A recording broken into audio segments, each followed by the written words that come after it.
All right, welcome back, everybody. This is the part two, and turns out this is just as long, so it's going to be three parts. So it's going to be another one after this. Enjoy. It's been 18 days since Tara left, or Jariah's father left. And remember I told y'all that he's staying with his ex-girlfriend and her family. Since then, it's been everyday phone calls. So he called during the morning, he called at night to say goodnight to Jariah or read a book. I did send the book home that he was reading to Jariah up until he left. I sent that book with him so that he could read it over the phone. And it's just it dawned on me, I keep making these efforts for you to be a father, and I don't feel like that's in my description as a mother. Because again, you left us when we were sick. You left us when I was the only one working. You left us when we were already backed up on bills. And now I have to pay for childcare. And now I have to pay a car payment. And it's just I'm literally drowning, y'all. Not just in debt, emotionally, physically, mentally. I am on the fucking edge. So, during the morning phone calls, I realized he's driving. So you're driving a car that belongs to them. You're eating their food, you're laying in their bed, all of this, and you have no finances or little to no finances coming in.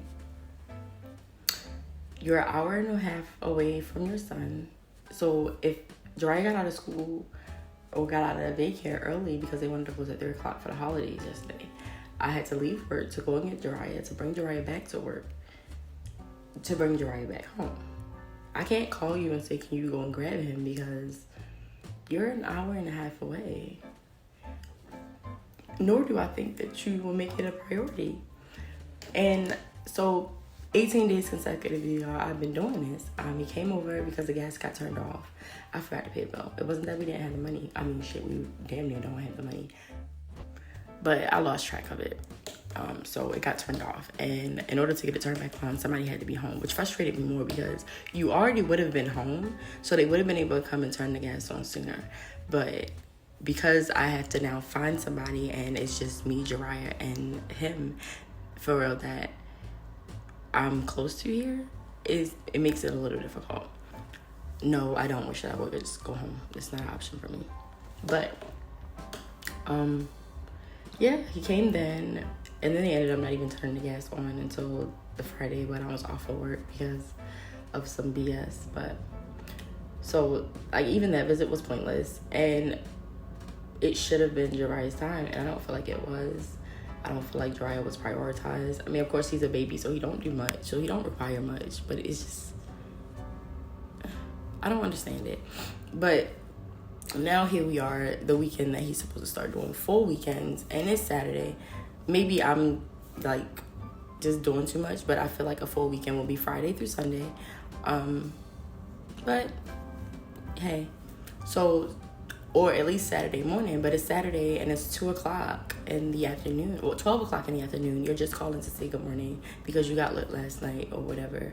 Then after the 12 o'clock in the afternoon phone call, you don't really plan on being here until maybe 3 or 5 o'clock because you're running errands with your family.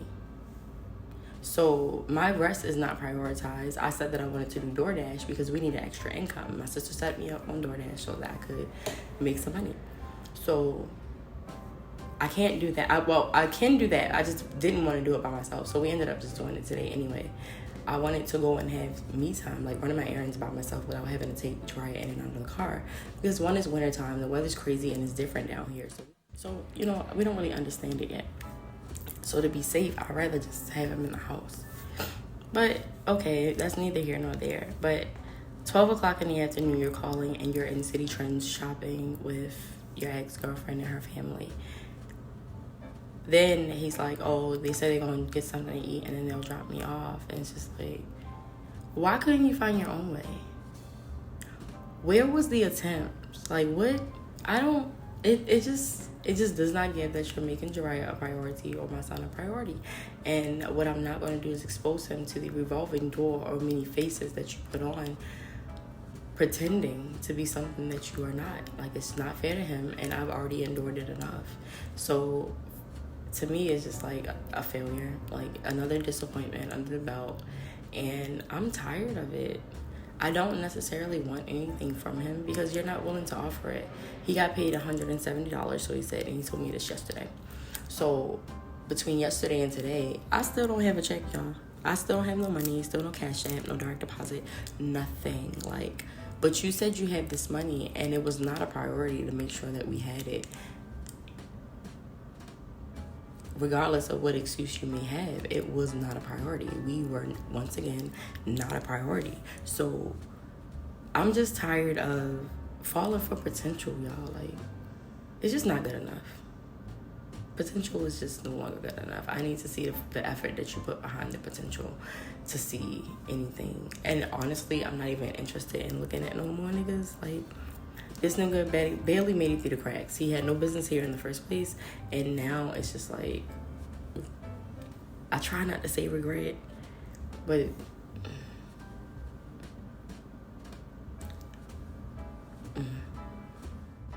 I'm like, I done prayed not to be bitter. You know, my mood has been better or whatever. Like, but now today, my anxiety is like at the sky. And I'm just like highly irritated. I wouldn't say bitter, but just like, when the fuck do I get a break? I'm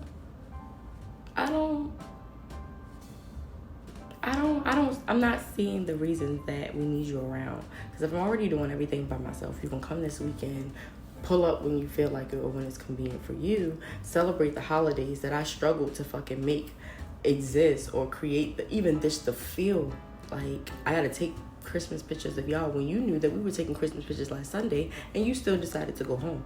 So no, I'm just exhausted with being the bigger person. I'm exhausted with like, hey, a family responsibilities over here. Like, nobody's doing that for me. Nobody does that for women, period. And it's just, what a luxury to have is how I feel. Like, I don't have no more tears to cry about it. I don't want to be upset about it because I don't have the room for that. And my son doesn't deserve that energy. So it's just like, disgust, disappointment. Disgust, disappointment. Yeah, that's about it. That's all I got. I want to like be upset with God, but I keep trying to remind myself that this is the process, and obviously he has something bigger to show me, and maybe I can't receive what I'm supposed to receive, because honestly, since he's left, I feel like I am more on my toes. I am more responsible. I am more like, you know, yeah. And I'm seeing things unfold the way that I wanted them to initially. So that's okay. But I want to be mad because I asked to be on the list to not be the strongest person. Like, I asked to be removed from the list. And I know he heard me ask it. Like, what they say, he know my heart. So you know that I'm already battered and bruised, that I'm already was trying to piece myself back. I said several times, if he is not the one for me, remove him now. And maybe I may have missed some signs, but I also requested major signs. I don't know if I missed them too, though. But yeah. But apparently 2023 has kicked everybody's ass. So I won't complain too much. Maybe I got the good part of it. I be trying to be mad or annoyed with Jiraiya, and he's like, he do little stuff, like, you know, he give me gums, and he got 2 dimples, so he just gumming and smiling. He give me this look like I am just the most amazing person on earth. So I do thank God for that. Every time I want to be mad at God, I remember, like, the points, like, all my prayer points and everything that I have received. Be careful how y'all pray, y'all, because if y'all don't pray specifically, then you gonna get, like, little patches of what you pray for, and he don't give you the fine print. Because, baby, I got like a couple things checked off the list, but what he didn't say it was gonna come along with, because I did not say I don't want this. But maybe I did. I'm not sure. I couldn't have right because I'm getting it.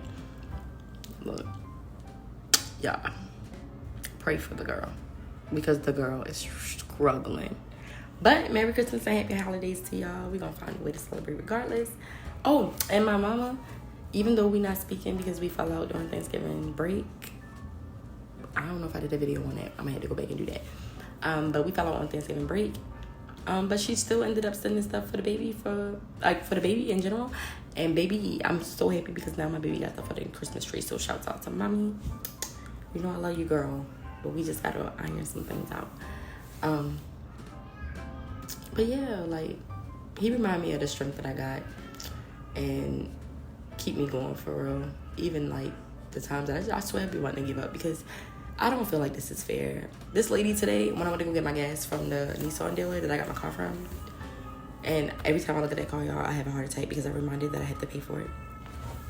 Not only car payments, but car insurance. And I tried to do DoorDash today, and DoorDash gave me $20 for like 3 orders. I'm gonna walk and talk because it's a baby screaming for me. But, yeah, like, shouts out to my, look, y'all. This is my homemade Christmas tree. I be trying to be crafty or whatever, and I didn't want to buy a tree this year because I didn't want to put it up or decorate it. But this was last minute because I wanted to give my baby the, you know, feel of Christmas. Even though he like tiny, teeny. These are all the Amazon packages is Mom Dukes. This is some stuff from work. Well, yeah, that's stuff from work. So it's been working out the way that it's supposed to work out. And I'm really trying to like roll with the punches, y'all. But these punches is not gonna bitch out. Look at baby boy. It's the chiller. He mad. It's time to pick him up. So I holler. I'll see y'all in later. Y'all see it? That's the look I'm talking about. Say hey, y'all. Say hey, gummy bear. Hi, everybody. That's the look I'm talking about, y'all. So that's why I can't really be mad. I can't really dwell on nothing. Like, I'm hurt. But this helped me roll with the punches. Because, baby, if nothing else, my kids love me, okay? Even my baby girl, I'm going to let y'all talk to what y'all talk. But my kids love me regardless. Because I am a mother, okay? I am a mother first before anything. And my job is to protect and provide and to set an example for my babies. And y'all are going to be great. Because I'm going to see to it. All the stuff that I've been through, best believe. Y'all going to hear about it. Well, it'll be up here for y'all to see about it. Straight from the horse's mouth. It's nothing that I'm ashamed of, baby. Because everything that I've been through is going to pave the way for who y'all become. And I'm going to be so proud. So we're going to roll with them punches. And we're going to keep on doing what God intended to be done. Because, yeah, we got work to do. And we ain't got to sit and dwell on nothing. If it ain't ours, then it ain't for us. You feel me? We ain't got it, it ain't for us to have. You got a bird? You got anything to say?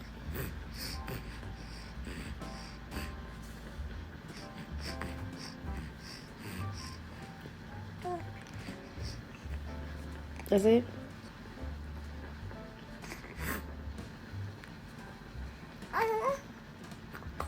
Okay.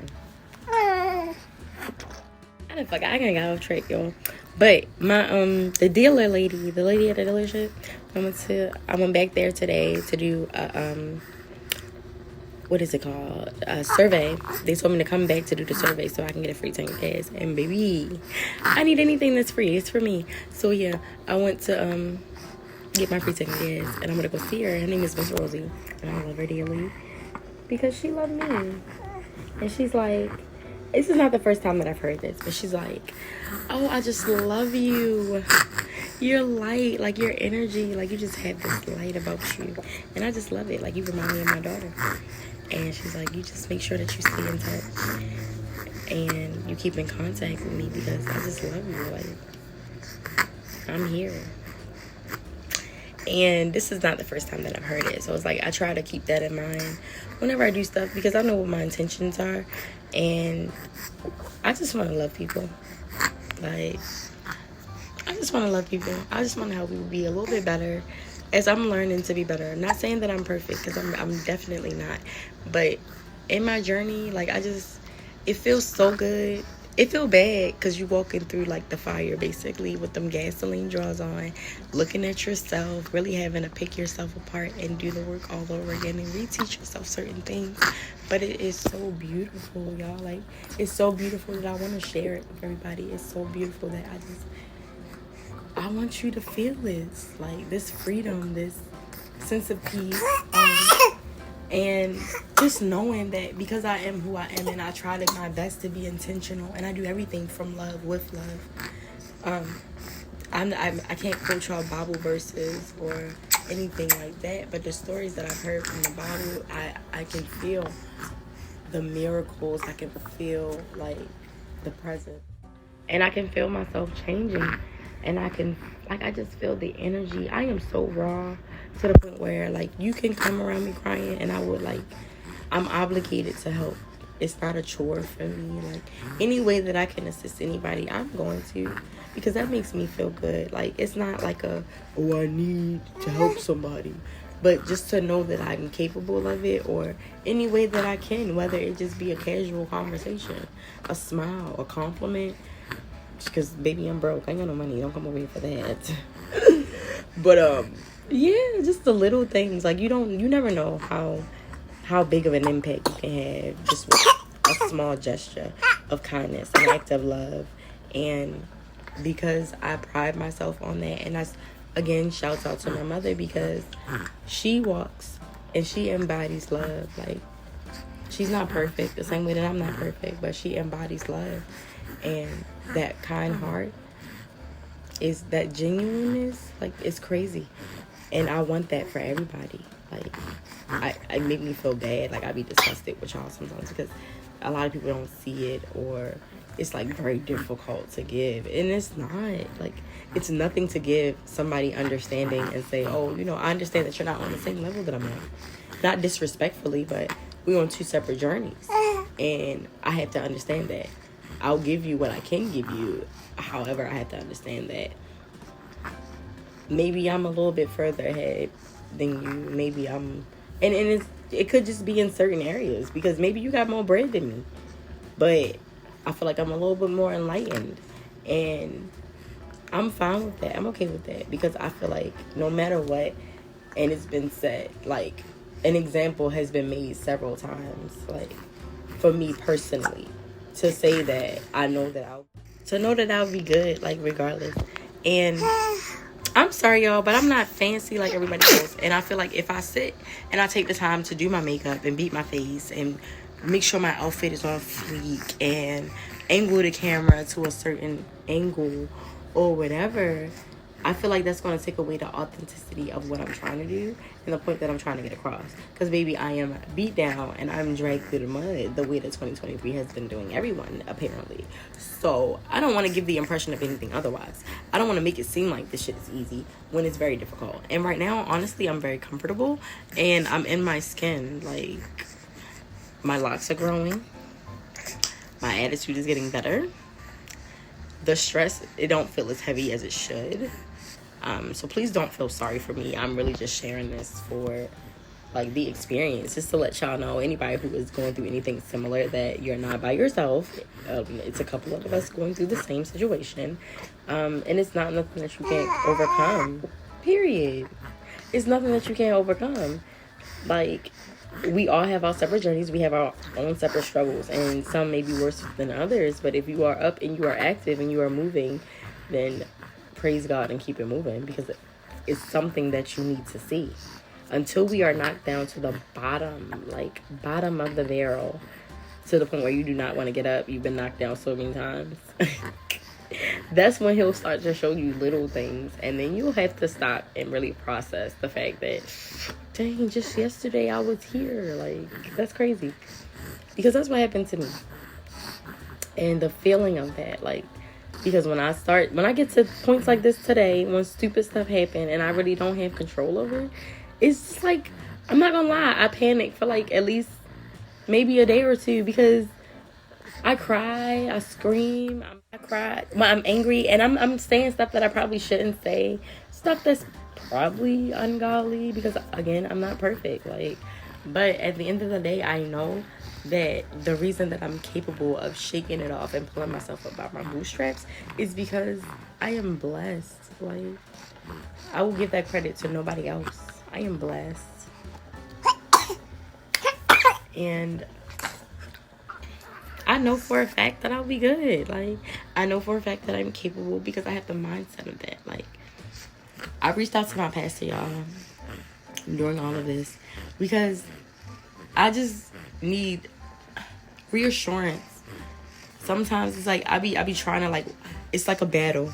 I had the flesh and then I had the spirit in me. So it's like the flesh is like, oh my God, like panic. And what is about to happen? What are we going to do? Like, how could this happen to me? I asked God for this. I did not ask for this. And yada, yada, yada, yada, yada, yada, yada. And then on the other side, it's like, yeah, but everything happens for a reason. And look how much he's done so far. And look how far you've made it. So the combination of the two, yes, I get my, like, at least 48 hours. 48 to 24 to 72 hours to, like, panic and, like, pull my hair out a little bit. But after that, I know that I'll be good. Like, I mean, in reality, even during that, I know that I'm good. But I have to panic because that's just the flesh in me. That's my emotional part. And I'm very emotional, even though I try not to be. We working on it. Yeah. So, yeah, don't ever get it misconstrued. And if I could fluff it and really still be real, then I would. But I can't. Like, when my face is beat, I start talking to y'all like I am Jay at work. Like, yeah. And then it dawned on me, honestly, like, reflecting over everything that I've been through throughout the pregnancy, because it hasn't been a terrible pregnancy. I mean, I was sick. I got to stay home. And regardless of whatever was going on between Jariah's father and me, it was taken care of to the extent that he could. So, you know, I was able to find peace with that. But it was the little things, like being in Georgia, and I don't get the medical care that I'm used to at home. Like in Maryland or Baltimore, to be specific, I never really had a fear of going to see any doctor or the diagnosis that they were giving me. I never had to doubt it. Like, I was okay, like, with the service that I was receiving. It was never really rude. And I didn't feel like they lacked anything. And that's even with me changing doctors multiple times. But here in Georgia, it's like I'm second guessing everything. I don't know if y'all really paying attention to certain things. And, you know, that bothers me. Like, so I had to deal with a lot of that during the pregnancy. And then infidelity with his father. And then his mother or his family on the other side kind of blocking me out and not giving me a chance necessarily. My family automatically assuming that I'm the problem in the situation, or pushing it to go further than what it is. And I'm trying to, like, really maintain the peace. It's like just pushing me in a deeper space of guilt and regret. And I don't want to be in that space, neither one of them. So it was just very lonely. Lonely is what I call it. And I don't know if people really experience loneliness during pregnancy, but I just felt like I was treated like I was handicapped. And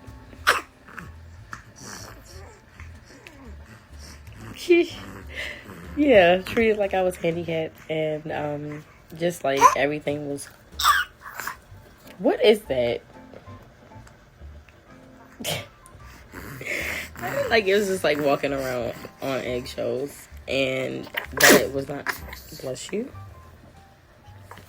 God bless you. That was not fun. And then I felt like I had to kind of leave a space bar or give the impression that I was okay and I was good, because I didn't want certain things to be thrown in my face or like just continuously being brought up, when if you know or if you've ever been through anything that's like heavy, you're already like kind of rethinking it, replaying it, or thinking of a new game plan or whatever. This is something that you're already constantly doing. And I'm an overthinker, period. So you like shedding light on the stuff that I'm already thinking about is just like, it's more depressing. Oh, you know better. You're this age now. You've been through this before. Like, it's just, these are already negative thoughts that I'm having. I don't need to be in that space any further than I already am. I confide in people to kind of get pulled out of that space.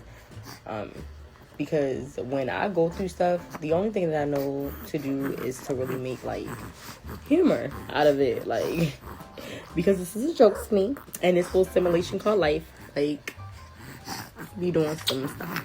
So, in order for me to keep myself together or to hold it together, I don't know how to sugarcoat it and pretend that it doesn't exist. Bless you. So, to me, the best bet is to make a joke out of it and be honest about it all at the same time. Like, because it is very humorous that this is happening. But on the other end, yes, I am hurt. Yes, this is the chain of events. Yes, I am struggling. Like, I leave no room for question. So yeah, it's just to be reminded of it. When I'm already reminding you of it, it's like, hello. I don't need this. But and reflecting over my pregnancy or whatever, it made me realize there was a lot of stuff that I did not like confront head on when it comes to the trauma that I endured as a child. And it's because I don't want my mother or father to feel like that it's anything that they done, because I understand that they did the best that they could.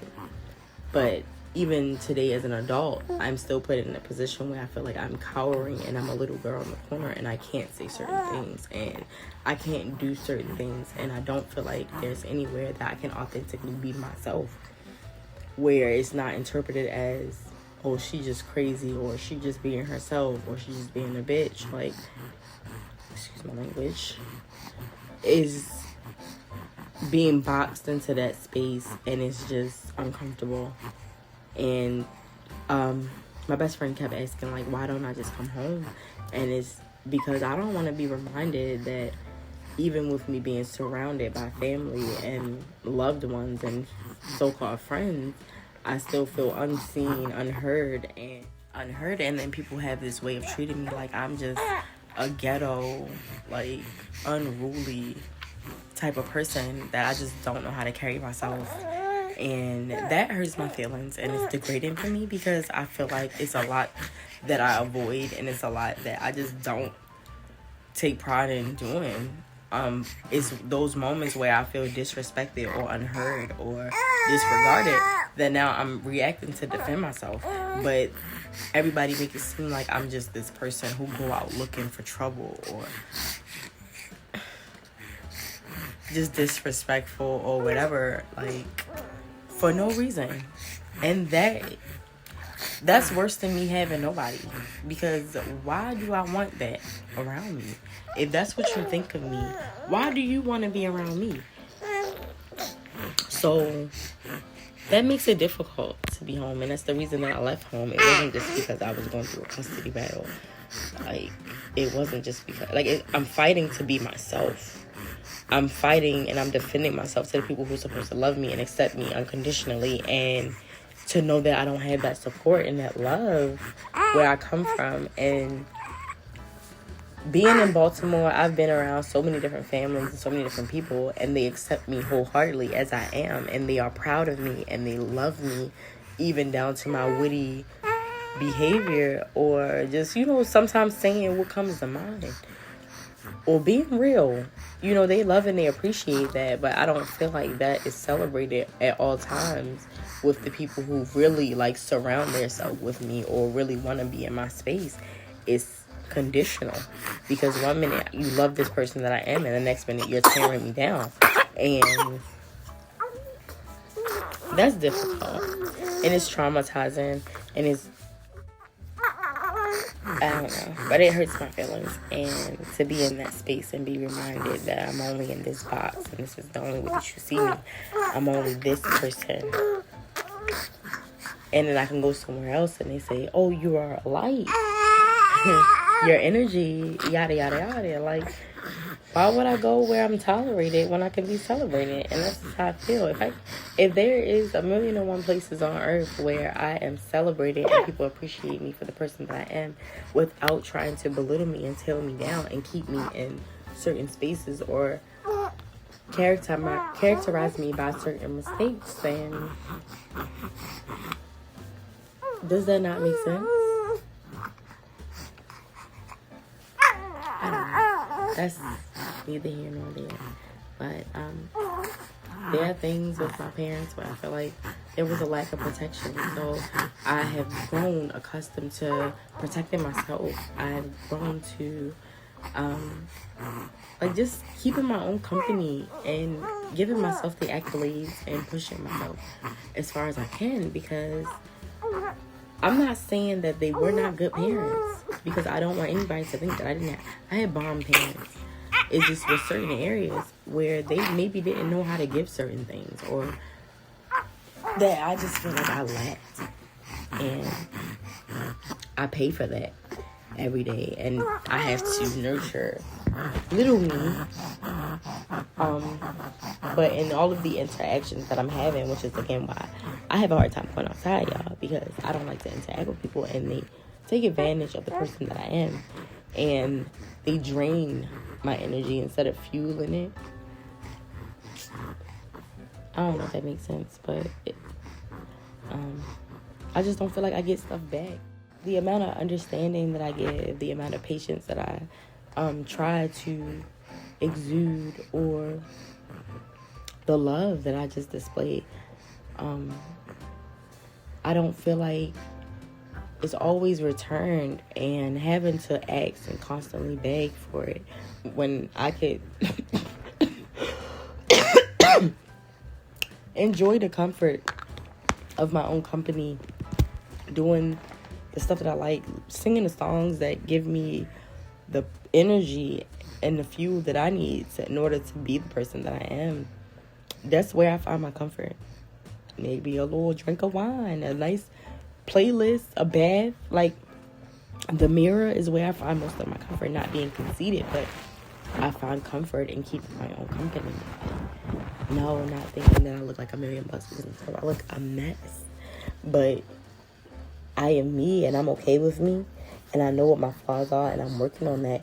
I don't need anybody around me secretly tearing me apart or anything like that, because if I love you, then I'm going to be combative, and I'm going to be overprotective, and I'm going to try to guide you into, like, to the direction that we should be going in, because I want you to experience. I want you to love you the same way that I love you. I don't feel like that necessarily makes me a bad person, and I don't feel like I do it overbearingly. Like, so if you can say nasty things to me, and you can, you know, pick apart my character whenever you feel like it, oh, this is just her, or whatever, you say little stuff like that, then I'm supposed to shrug it off. But when I say stuff that could actually help or benefit you, then I'm attacked. That just makes it very difficult to build and maintain any type of relationship at this point, because I'm healing and I don't need that.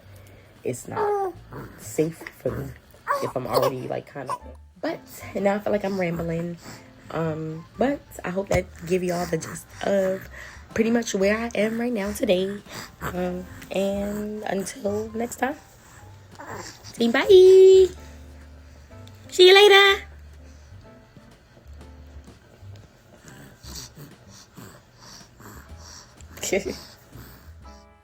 Merry Christmas, everybody! Say Merry Christmas, everybody! We gonna open some gifts. Had to make it do what it do this year. My mommy sent some gifts for him, and we got some gifts from us. And I had to put up a tree real quick because I wasn't going to buy one. So, yeah, let's get it started! You ready? She ready?